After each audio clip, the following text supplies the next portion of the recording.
2005년 8월 22일 홍명보 당시 대한축구협회 이사는 파주 국가대표 트레이닝 센터에서 시작된 KFA 2급 지도자 강습회에 참가했습니다.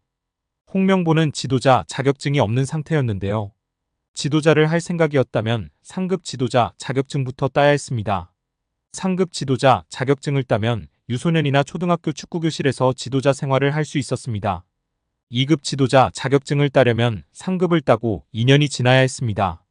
하지만 홍명보에겐 예외 조항이 적용됐습니다. 협회는 국가대표팀에서 A매치 20경기 이상을 소화하거나 K리그 100경기 이상 출전한 경력자들에 한해서는 상급 지도자 자격증 없이 바로 2급 지도자 자격증을 딸 수 있게 했습니다.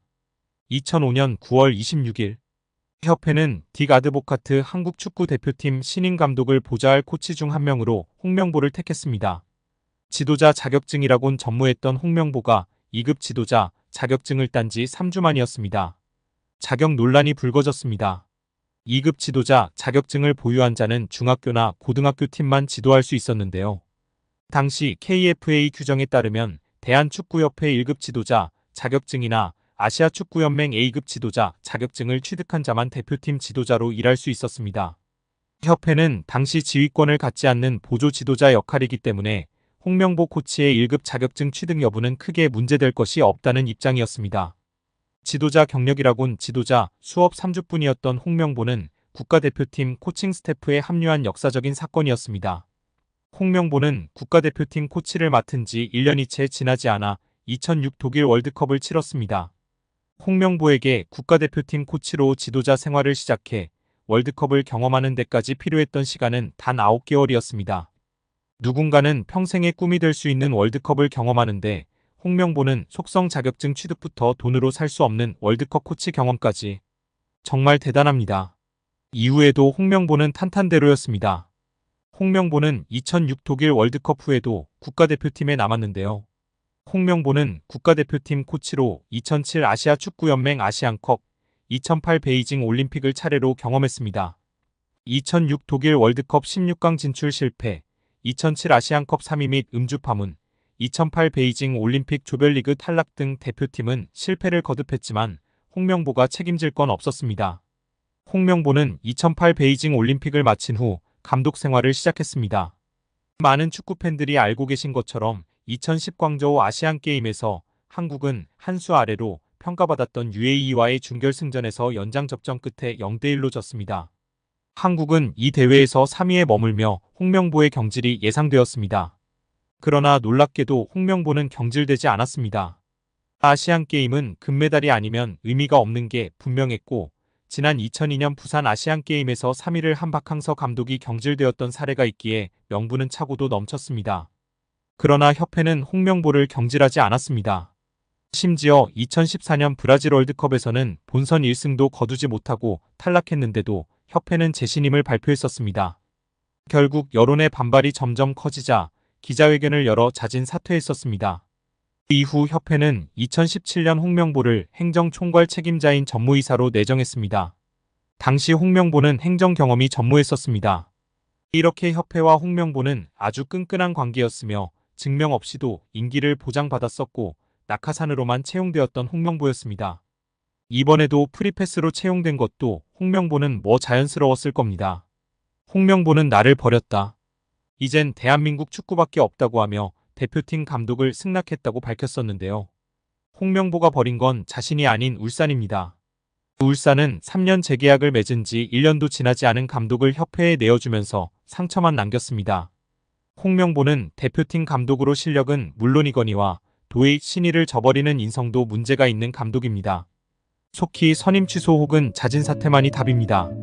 한국 축구에서 학명으로 가장 두드러진 인물이 바로 지금 이 시끄러운 와중에 축구 대표팀 감독을 맡은 홍명보 감독입니다.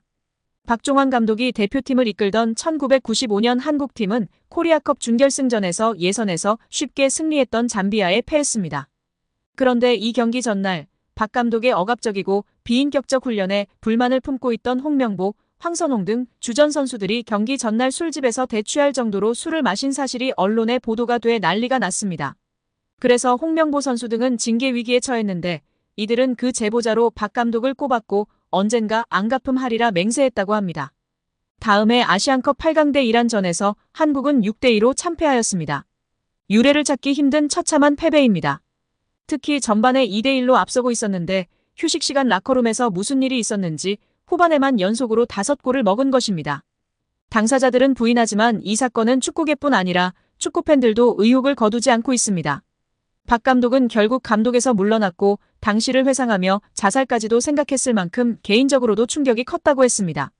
한국이 참패를 당하자 국내 언론들은 11회를 이끌고 있는 홍명보가 태업을 이끌었다. 박종환 감독을 끌어내리기 위해 선수들이 태업을 했다라는 등의 뒷말들이 나돌기는 했지만 끝내 참패 원인의 진실은 밝혀지지 않았습니다. 당시 한 언론은 홍명보 선수가 과학적이고 체계적으로 지도하는 감독을 원한다며 스파르타식 훈련을 고집하는 박종환 감독에게 노골적인 반기를 들었지만 누구보다도 체계적으로 지도했던 아나톨리 비쇼베츠 전 감독에게도 노골적인 불만을 터뜨렸다고 전했습니다. 조중현 당시 KBS 해설위원조차 홍명보가 선수로서의 본분을 망각한 것 같다. 옛날에는 감독의 그림자도 밟지 않았는데 어쩌다 이 지경이 됐는지 모르겠다고 개탄했다고 합니다. 하석주 전 전남 감독은 최근 언론 매체 오센과의 인터뷰에서 11회는 그냥 봉사단체다. 내가 회장을 맡고 있다. 라고 밝힐 뿐 특별한 이야기는 하지 않았었습니다. 선수들을 완전히 장악한 감독은 아마 거스 히딩크 감독이 유일할 것입니다. 부임 후 선수들을 지켜본 후 그는 자신의 스타일과 맞지 않는다며 이동국 선수를 대표팀에서 탈락시켰습니다. 이동국 선수는 당시 대표팀 부동의 스트라이커였습니다. 난리가 났지만 히딩크 감독은 꿈쩍 않았습니다. 이동국 선수가 한 방에 날아가는 것을 보고 당시 건방이 하늘을 찌르던 대표팀 선수들은 정신을 번쩍 차렸습니다. 긴 머리 휘날리던 테리우스 안정환 선수는 머리를 자르고 뽀글이 파마를 하고 트레이닝 센터에 나타났습니다. 이는 히딩크 감독이 레알 마드리드 등 명문 유럽 프로팀의 감독이었고 직전 월드컵에서 한국팀을 5대0이라는 처참한 스코어로 지식여버린 네덜란드 팀의 감독이었기에 가능한 일이었습니다. 그런데 지금 월클 반열에 오른 손흥민과 차기 월클 이강인, 바이에른 민헨의 김민재 등이 즐비한 한국 대표팀입니다. 고작 K리그 선수발로 우승 몇 번 한 감독이 자기가 최고라고 자부하고 있는 상황 속에서 과연 어떨까요? 제대로 된 절차도 밟지 않은 낙하산 감독인 주제에 선수들이 너무나 불쌍할 따름입니다. 따라서 홍명보의 연봉은 최소 20억에서 최대 30억 원 수준이라는 것인데요. 월드컵 이후 아시안컵까지 계약을 장기간 맺었습니다. 다만 월드컵 종료 후 중간평가를 갖기로 되어 있으나 경질 한들 남은 계약 기간 보존 금액하면 최소 30억 원이겠고 홍명보뿐 아니라 외국인 코치 2명도 생각하면 60억 원 이상이 나가겠네요. 정말 최악인 것 같습니다. 경질 없이 가도 홍명보 30억 원의 외국인 코치들까지 하면 연 60억 원 이상씩 나가는데 대체 왜 캐나다를 이끌고 코파 4강까지 간 제시마치를 안 잡았고 바로 프리미어리그 승격을 코앞에서 놓친 바그너 그리스로 유로를 아쉽게 못 나간 포엣을 버리고 홍명보인지 당최 이해가 가질 않습니다. 정말 최악입니다. 축협. 반드시 책임을 져야 할 것입니다. 지금 당장 말입니다. 박문성 축구 해설위원이 정몽규 대한축구협회 회장을 비판했습니다. 박 해설위원이 27일 MBC 라디오 뉴스 하이킥에 출연해 정 회장에게 직격탄을 날렸는데요. 박문성 축구 해설위원이 정 회장이 자진해서 사퇴하지 않는 이유를 두고 정 회장 마음속에 들어가 보지 않는 이상은 알 수 없다. 하지만 축구협회 회장 자리는 매력적인 공간이다. 우리는 축구협회장 자리를 한국 축구의 수장 정도만 생각한다. 하지만 국제축구연맹 피파가 진행하는 월드컵을 포함한 모든 국제적인 행사에 축구협회장 자리로 가면 그 의전은 사실상 거의 대통령급에 해당한다고 말했습니다. 이어 유럽에 가면 축구협회 회장 아니면 축구팀의 구단주 이런 명함이 박혀있으면 활동하거나 비즈니스 하는데 매우 큰 도움이 된다고 밝혔습니다. 그러면서 지금까지 나왔던 많은 문제 이미 드러나 있다. 또 이번 현안 질의를 통해서 사실은 의혹이 해소되기는커녕 더 많이 부풀어졌다. 하나도 해명되지 않았다. 오히려 지금 의혹이 계속 더 추가로 나오고 있다. 특히 홍명보 한국 축구대표팀 감독 선임의 절차와 과정에 모든 것들이 다 불공정했다는 이야기들이 이미 다 어느 정도 나왔다. 이제는 지금의 이 체제 그만 끝내는 것이 옳다고 전했습니다. 여기에 과거의 발언 덕분에 홍 감독을 향한 배신감이 너무나 큰데요.